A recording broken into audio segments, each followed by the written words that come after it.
Hello बच्चों, मेरा नाम संदीप कुमार द्विवेदी है और मैंने एसबीटीयू कानपुर से बीटेक किया हुआ है और मैंने काफ़ी दिनों तक जो है फिटजी में भी काम किया है, कई सालों तक जो है, ठीक है ना? अब मैंने अपना खुद का एक चैनल जो है एस्टेब्लिश किया है जिसका नाम आपका जो है एसकेडी क्वेश्चन खजाना के नाम से है, ठीक है? तो यहाँ पर जो हमारा चैनल का जो मेन मोटिव है वो प्रॉब्लम बेस्ड होगा। मतलब यहाँ पर हम थ्योरी ना पढ़ा करके बहुत अच्छी-अच्छी प्रॉब्लम्स करवाई जाएँगी आपको। ठीक है? क्योंकि जनरली देखिए बेटा आप थ्योरी कहीं न कहीं आप ऑफलाइन, ऑनलाइन पढ़ लेते हो। जो मेजर आपकी प्रॉब्लम होती है वो क्वेश्चन होती है, ठीक है ना? क्वेश्चन मतलब चैप्टर आप पढ़ लिए होते हो फिर भी उसकी प्रॉब्लम आप सॉल्व नहीं कर पाते हो या प्रॉब्लम सॉल्व कर लेते हो तो उसकी अच्छी-अच्छी ट्रिक्स आपको पता नहीं होती हैं, ठीक है ना? तो इसीलिए मैंने जो है एक क्वेश्चन बेस्ड चैनल स्टार्ट किया है, ठीक है? अब यहाँ पर जो भी प्रॉब्लम होगी उसको मैंने 3 पार्ट में डिवाइड किया है, level 1, level 2 and level 3।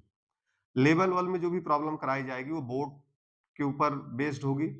11th-12th board cover किया जाएगा और उसमें हम लोग पूरा एनसीईआरटी कवर करने की कोशिश करेंगे, ठीक है? और उस एनसीईआरटी के अलावा जो भी और अच्छी-अच्छी प्रॉब्लम्स बनती हैं, उनको कवर करने की कोशिश करेंगे, ठीक है?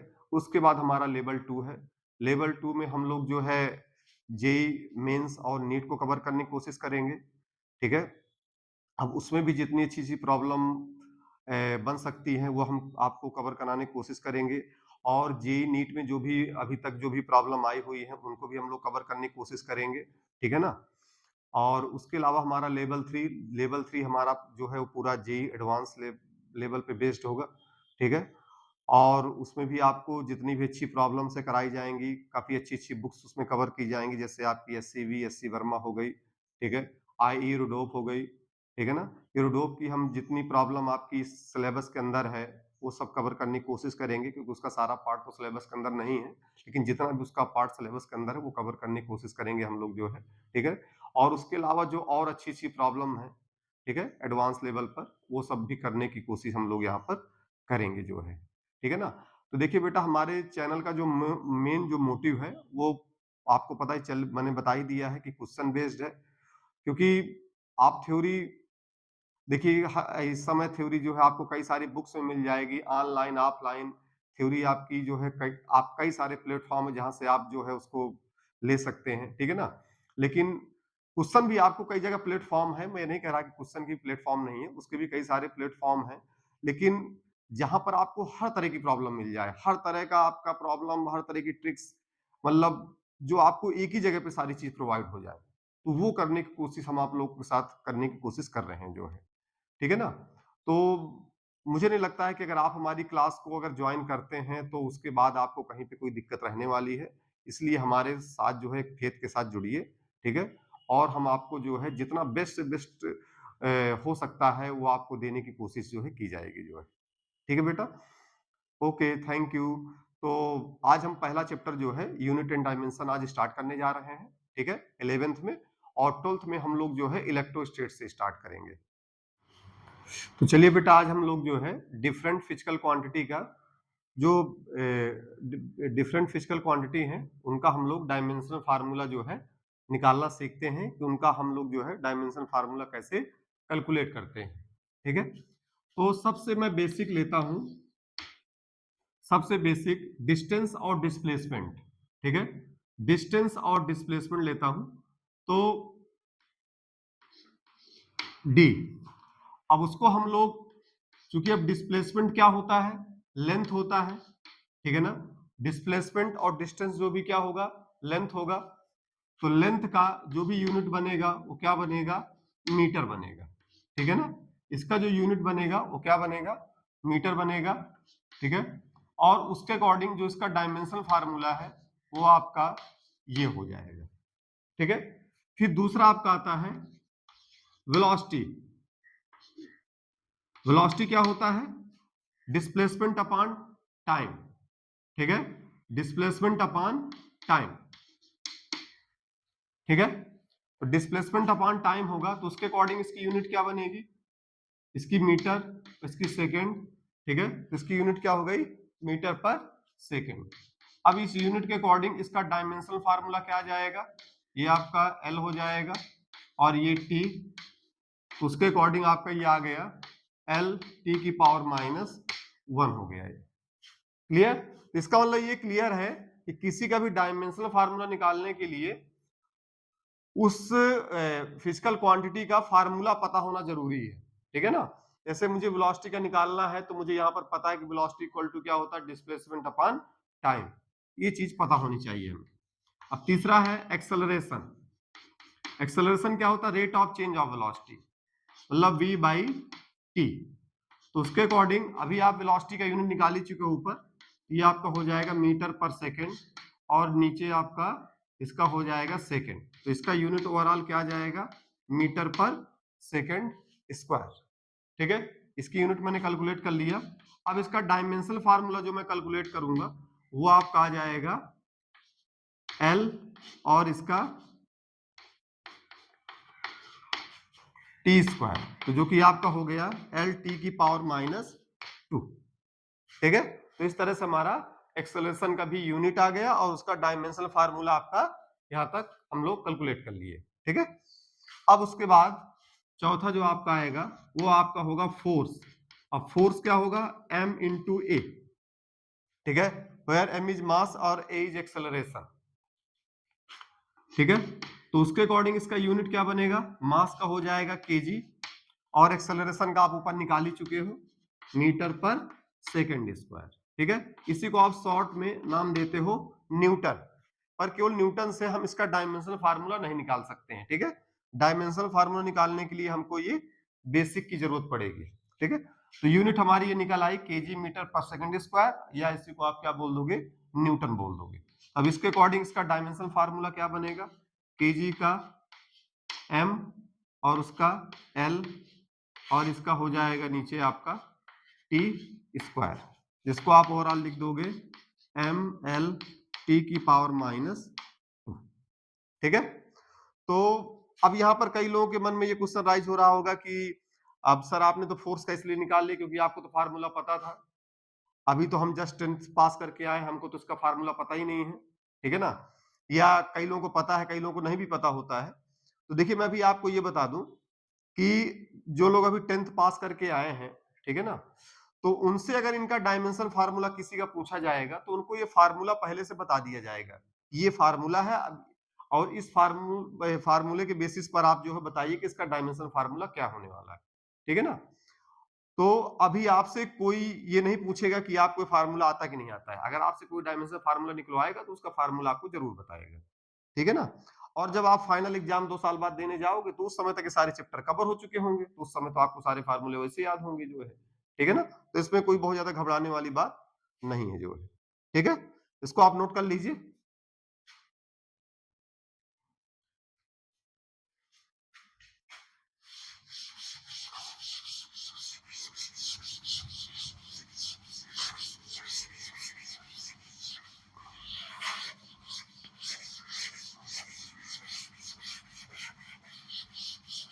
चलिए अगला देखते हैं, पांचवा, ठीक है। पांचवा आपका प्रेशर। अब प्रेशर क्या होता है, फोर्स अपॉन एरिया, ठीक है। क्या होगा आपका, फोर्स अपॉन एरिया, ठीक है। तो यहां पर फोर्स का क्या हो जाएगा, वो आप अभी कुछ देर पहले आप निकाल ही चुके हो, न्यूटन, ठीक है।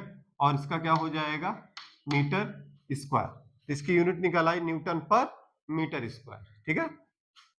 इसी को आप शॉर्ट में क्या बोल देते हो, पास्कल। इसी को आप शॉर्ट में क्या बोल देते हो, पास्कल भी बोलते हो, ठीक है।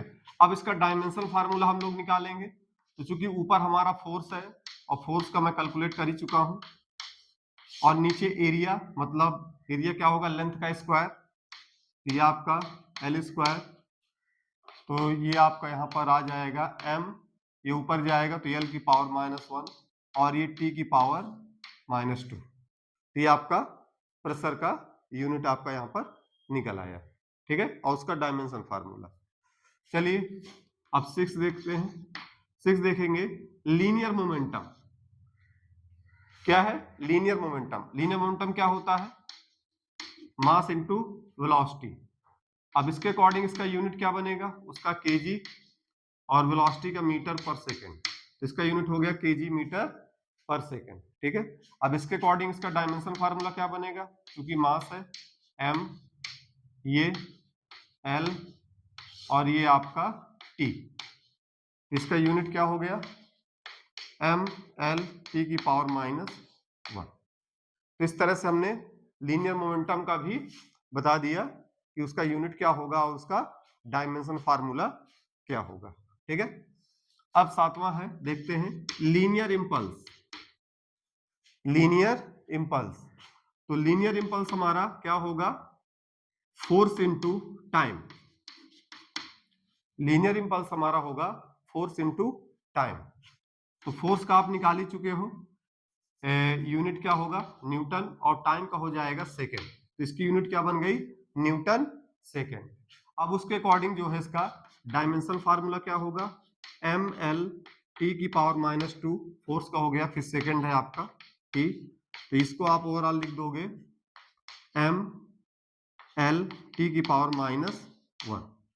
तो इस तरह से आपने इंपल्स का भी यहां पर कैलकुलेट कर लिया कि उसका यूनिट है यहां पर ये आ गया, ठीक है। अब हम अगला देखते हैं, आठवां, ठीक है। अब आगे चलते हैं हम लोग वर्क की तरफ।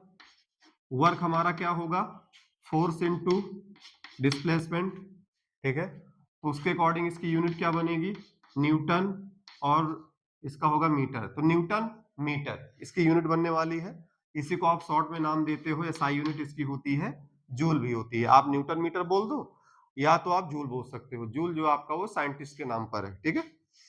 अब इसका डायमेंशन फार्मूला देखेंगे, तो न्यूटन मतलब mL(T⁻²), उसके बाद मीटर मतलब L, तो यहां से आपका ये आ जाएगा mL²T⁻²। तो ये हमारा वर्क का भी निकल आया, ठीक है। अब एक चीज ध्यान दीजिएगा, यहां पर अगर मैं एनर्जी की बात करूं तो मैं एनर्जी में जैसे 9th नंबर पे काइनेटिक एनर्जी ले रहा हूं, तो काइनेटिक एनर्जी क्या होगा आपका, हाफ mv², ठीक है ना।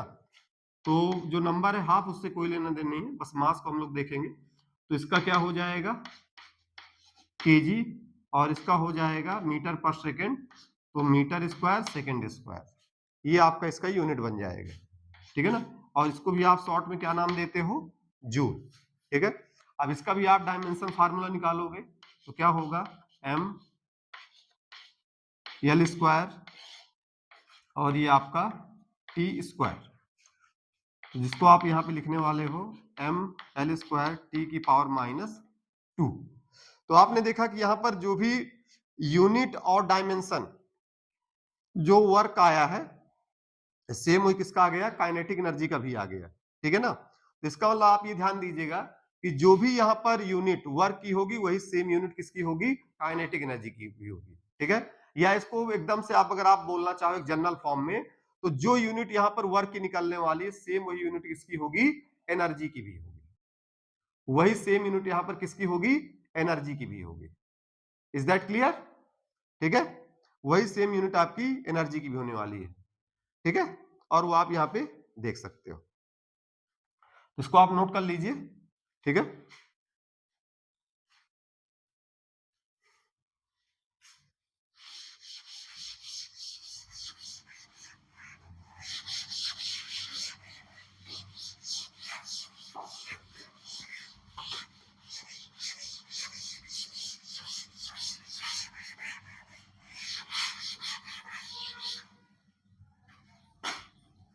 अब चलते हैं 10th नंबर।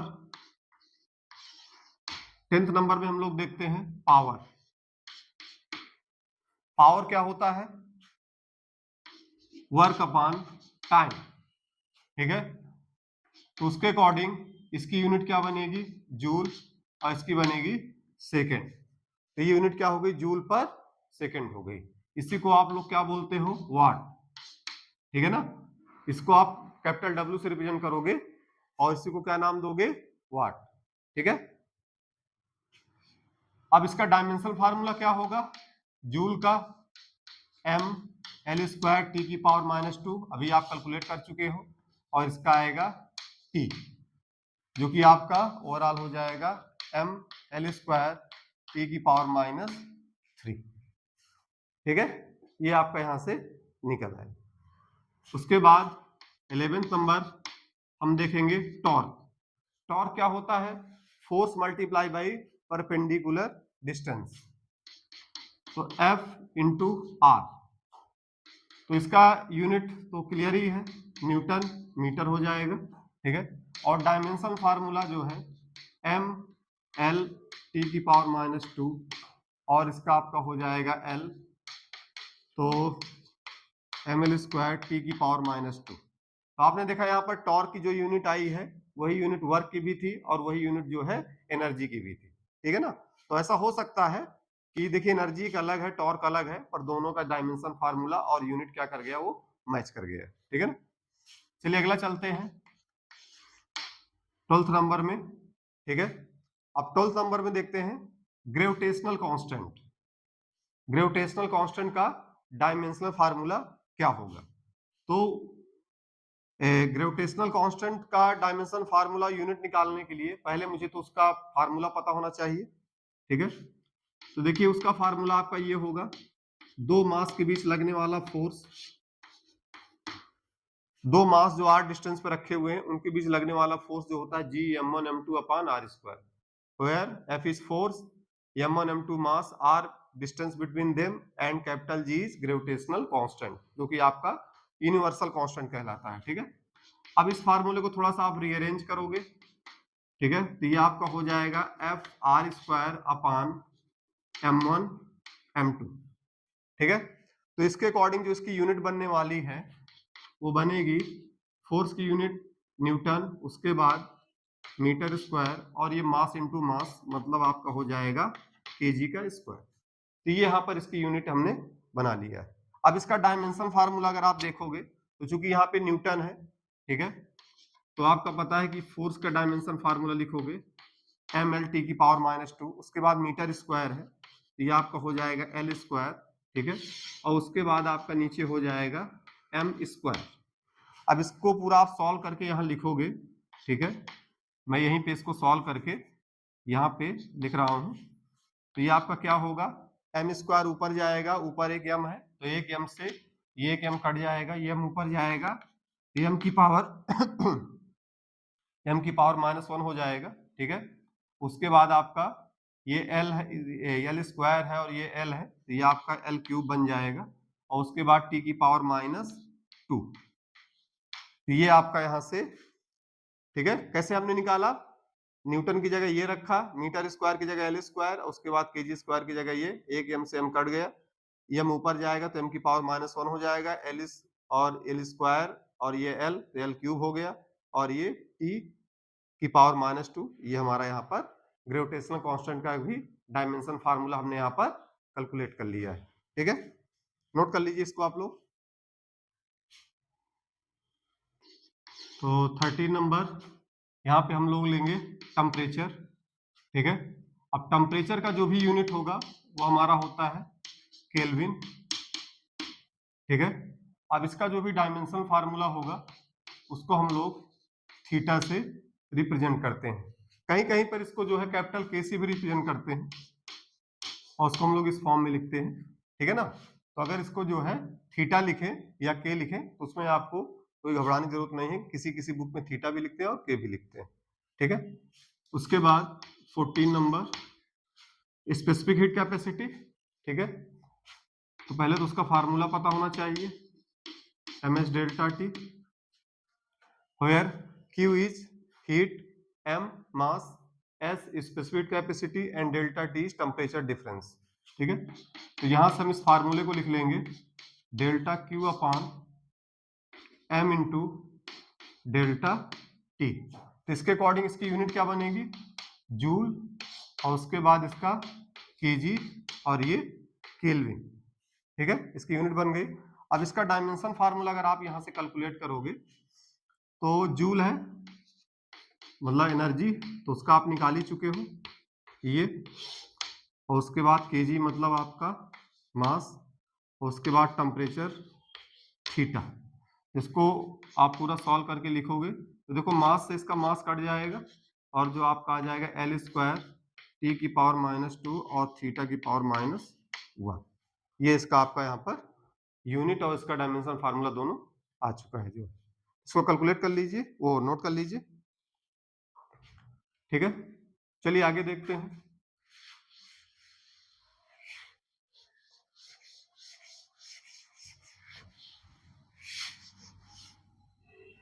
अब लेते हैं लेटेंट हीट, ठीक है। लेटेंट हीट आपका क्या है,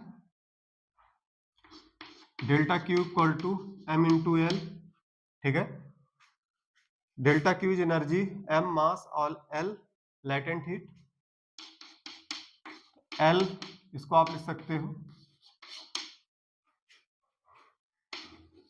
ये, ठीक है। अब इसके अकॉर्डिंग जो है जूल पर केजी इसका एसआई यूनिट हो जाएगा, ठीक है। अब इसके डायमेंशन फार्मूला पे चलेंगे तो इसका आपका एम एल स्क्वायर टी की पावर -2 और इसका आपका हो जाएगा एम से एम का कट गया आपका, और ये आपका आ जाएगा एल स्क्वायर टी की पावर -2। ये इसका डायमेंशन फार्मूला हो गया, ठीक है। उसके बाद अगले उस पर चलते हैं, ठीक है। तो अगला हम लोग देखते हैं प्लैंक कांस्टेंट, ठीक है। प्लैंक कांस्टेंट, तो इसके लिए फार्मूला आपका होगा एच म्यू, ठीक है। E equal to H into mu, E is energy, H Planck constant and mu is frequency. तो उसके अकॉर्डिंग ये फार्मूला आप लिख सकते हैं H equal to E upon mu, ठीक है। तो उसके अकॉर्डिंग जो इसका यूनिट बनेगा जूल, और देखिए फ्रीक्वेंसी है, एक तो इसका यूनिट जो है हर्ट्ज होता है और इसको लिख सकते हो पर सेकेंड, 1/सेकेंड, ये ऊपर जाएगा तो ये जूल सेकेंड हो जाएगा, ठीक है। अब उसके अकॉर्डिंग इसका डायमेंशन फार्मूला कैलकुलेट करोगे तो एम एल स्क्वायर टी की पावर -2, ये तो आपका जूल का हो गया, और ये आपका टाइम, तो यहाँ से आपका ये आ गया एम एल स्क्वायर टी की पावर -1। ये इसका जो है डायमेंशन फार्मूला यहाँ पर कैलकुलेट कर लिया। तो आप यहाँ थोड़ा सीखते चलिए कि कैसे हम लोग फार्मूले से पहले इसकी यूनिट पे जा रहे हैं, फिर यूनिट से हम लोग कैसे डायमेंशनल फार्मूले पे जा रहे हैं, ठीक है ना। तो ऐसे ही हम लोग सारे डायमेंशन फार्मूला कैलकुलेट करते हैं। जरूरी नहीं कि आपने प्लैंक कांस्टेंट की एनर्जी यही इसी फार्मूले से निकालो, अगर किसी और फार्मूले में भी प्लैंक कांस्टेंट आ रहा है ना, वहां से भी आप कैलकुलेट करोगे तो उसके यूनिट और डायमेंशन ये यही आने वाले हैं, कुछ अलग नहीं आएंगे निकल कर, ठीक है ना। नोट कर लीजिए इसको।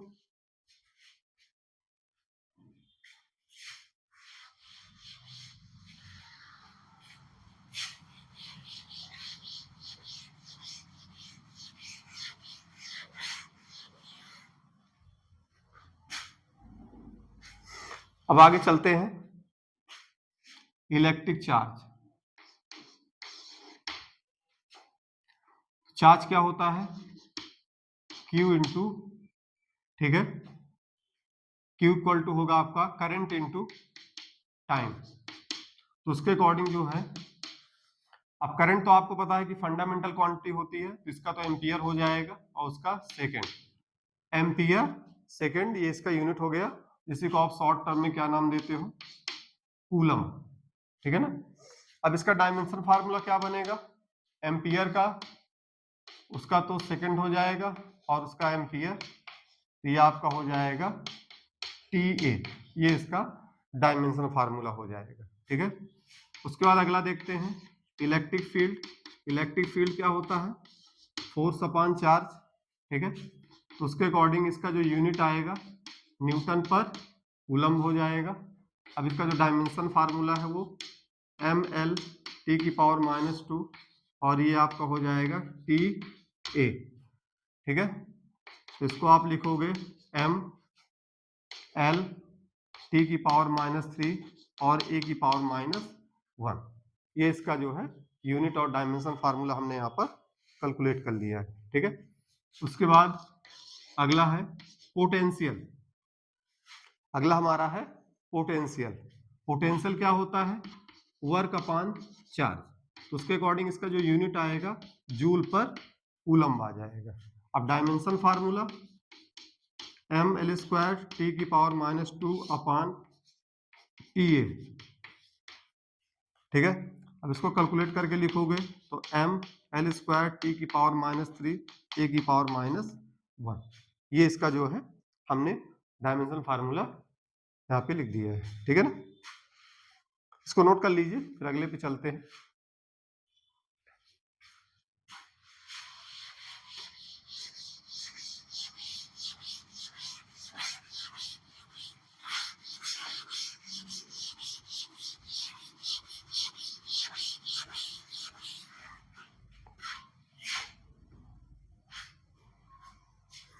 ठीक है, यहां तक हमने देख लिया। अब हम चलते हैं परमिटिविटी पर, परमिटिविटी ऑफ फ्री स्पेस।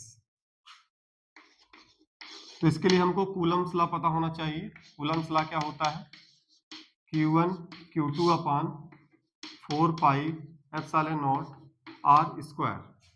ठीक है, यहाँ पर F आपका फोर्स होता है, Q1 Q2 चार्ज होते हैं, epsilon not permittivity of free space and R is distance between the charge. तो यहाँ से हम लोग एप्सिलॉन नॉट का क्या लिखेंगे, ये फार्मूला आपका रीअरेंज होकर के ये आ जाएगा Q1 Q2 upon R square. ठीक है, 4 पाई आपका रहेगा लेकिन उससे कोई फर्क नहीं पड़ेगा, ठीक है ना, इनटू फोर्स। तो इसके अकॉर्डिंग इसका जो है यूनिट क्या बनेगा, इसका कूलम्ब स्क्वायर, इसका न्यूटन और उसका मीटर स्क्वायर। तो एप्सिलॉन नॉट का ये आपका यूनिट आ गया। ठीक है, अब इसका डायमेंशन फार्मूला कैलकुलेट करेंगे तो कूलम्ब स्क्वायर है, इसका हो जाएगा टी स्क्वायर ए स्क्वायर। ठीक है, उसके बाद न्यूटन एम एल टी की पावर -2 और उसके बाद मीटर मतलब आपका एल स्क्वायर। ठीक है, तो फिर से आपका यहाँ पर यह हो जाएगा m की पावर -1, ये ऊपर जाएगा। ठीक है, और उसके बाद l की पावर -3, ठीक है, और ऊपर जाके t की पावर 4 और वो आपका a स्क्वायर। तो यहाँ से इसका डायमेंशन फार्मूला हमने कैलकुलेट कर लिया है, इसको नोट कर लीजिए।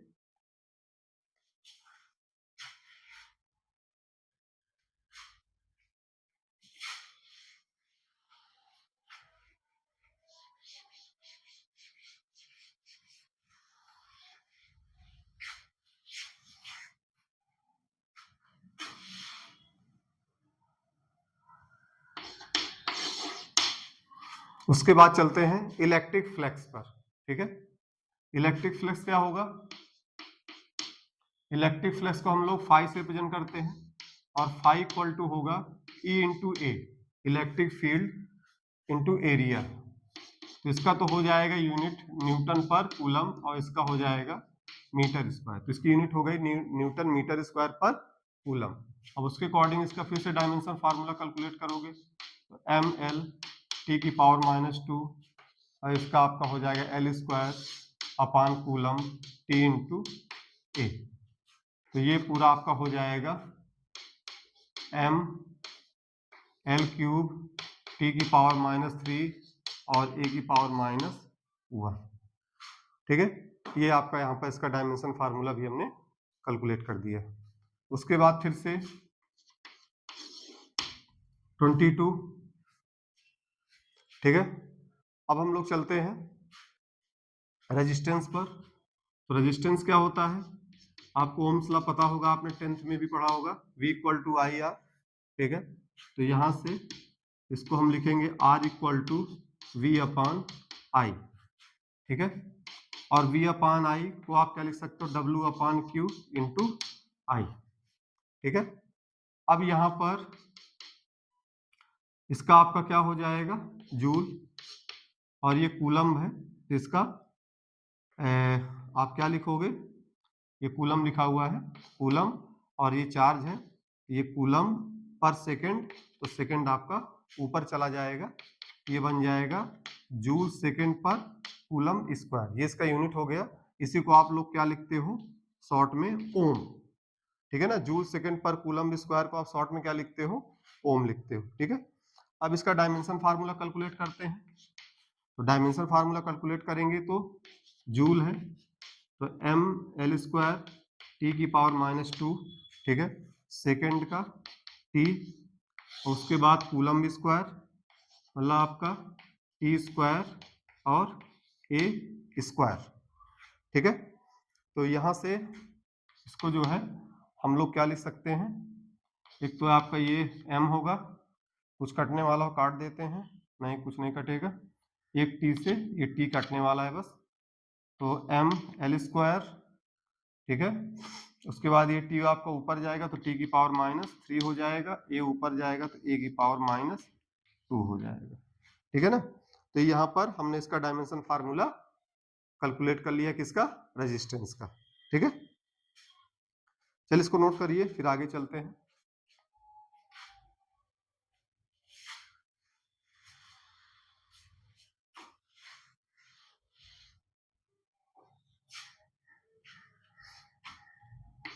फिर से 23 नंबर पर स्पेसिफिक रेजिस्टेंस, अगला है स्पेसिफिक रेजिस्टेंस। अब स्पेसिफिक रेजिस्टेंस क्या होता है, R equal to rho l upon A, where R is resistance, rho is specific resistance, L length and A is area। तो उसके अकॉर्डिंग इसका जो फार्मूला बनेगा आर ए अपॉन एल, तो उसके अकॉर्डिंग इसका यूनिट क्या होगा, ओम मीटर स्क्वायर अपॉन मीटर, तो मीटर से मीटर कट गया तो इसकी यूनिट आ गई ओम मीटर, ठीक है। डायमेंशन फार्मूला इसका क्या जाएगा, ओम मतलब रेजिस्टेंस, वो आप अभी यहाँ कैलकुलेट कर चुके हो, जो कि आपका क्या निकल कर आया है, m l स्क्वायर t की पावर -3 और a की पावर -2 इंटू एल, ये तो यहाँ से फार्मूला बन जाएगा m l क्यूब t की पावर -3 a की पावर -2। तो ये उसका भी डायमेंशन फार्मूला हमारा आ चुका है यहाँ पर, ठीक है। इसको भी नोट कर लीजिए।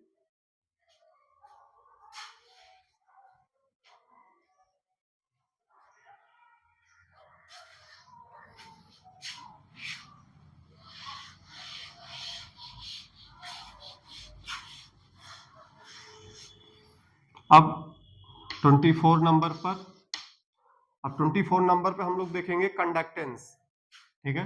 कंडक्टेंस क्या होता है, जो कंडक्टेंस हमारा होगा, ठीक है ना, तो कंडक्टेंस इक्वल टू, तो कंडक्टेंस जो हमारा होता है वो होता है 1/r, ठीक है। कंडक्टेंस जो होता है वो हमारा क्या होगा, रेसिप्रोकल ऑफ रेजिस्टेंस होता है, ठीक है ना। कंडक्टेंस को मान लो हम c से रिप्रेजेंट करें तो c इक्वल टू क्या होगा, 1/r। तो चूंकि r का आपने डायमेंशन फार्मूला यूनिट कैलकुलेट ही कर लिया है, तो इसी को 1/r में रख देना, तो इसका डायमेंशन फार्मूला कंडक्टेंस का और उसका यूनिट भी निकल आएगा, क्योंकि इसको निकालने में कोई दिक्कत नहीं है, केवल जो r का होगा उसका जस्ट उल्टा किसका हो जाएगा, कंडक्टेंस का हो जाएगा, ठीक है। ऐसी हमारा जो है स्पेसिफिक कंडक्टेंस होता है या कंडक्टिविटी, वो क्या होगा, उसको हम लोग सिग्मा से रिप्रेजेंट करते हैं, वो हमारा होगा 1/ρ, मतलब वो किसका रेसिप्रोकल होगा, वो आपका होगा स्पेसिफिक रेजिस्टेंस का। तो अभी स्पेसिफिक रेजिस्टेंस का हम लोग निकाल ही चुके हैं, ठीक है। तो उसी का जस्ट उल्टा कर देना, तो कंडक्टिविटी का भी डायमेंशन फार्मूला और यूनिट यहाँ पर कैलकुलेट हो जाएगा, ठीक है ना, उसका कोई अलग से करने की जरूरत नहीं, ठीक है। चलिए फिर आगे चलते हैं।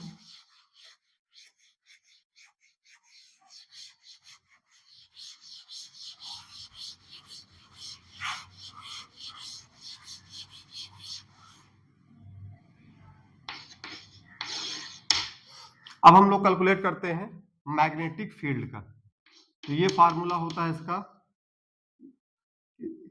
क्यू वी वी, ठीक है ना। यहाँ पर F is force, Q is charge, V is velocity and B is magnetic field. यहाँ से ये आपका हो जाएगा F/Q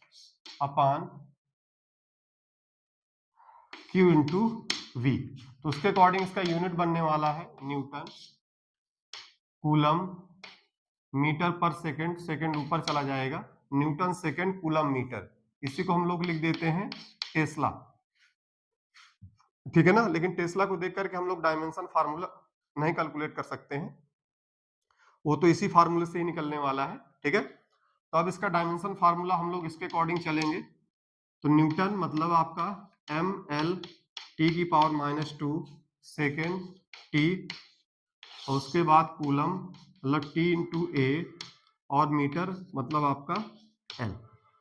तो फिर आपका L से L कैंसिल हो गया, ठीक है, और ये आपका आ गया जो है आपका M, T से ये T भी कैंसिल हो गया, तो क्या बचेगा ये T की पावर -2 और A की पावर -1।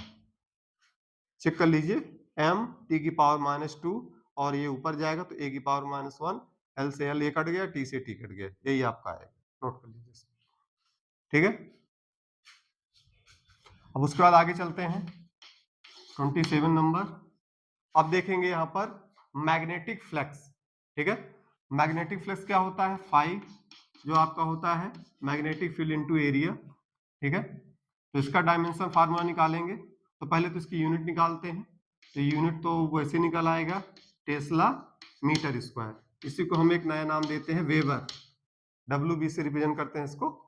तो इसकी यूनिट ये निकल आई टेस्ला मीटर स्क्वायर, जिसका नाम है वेबर।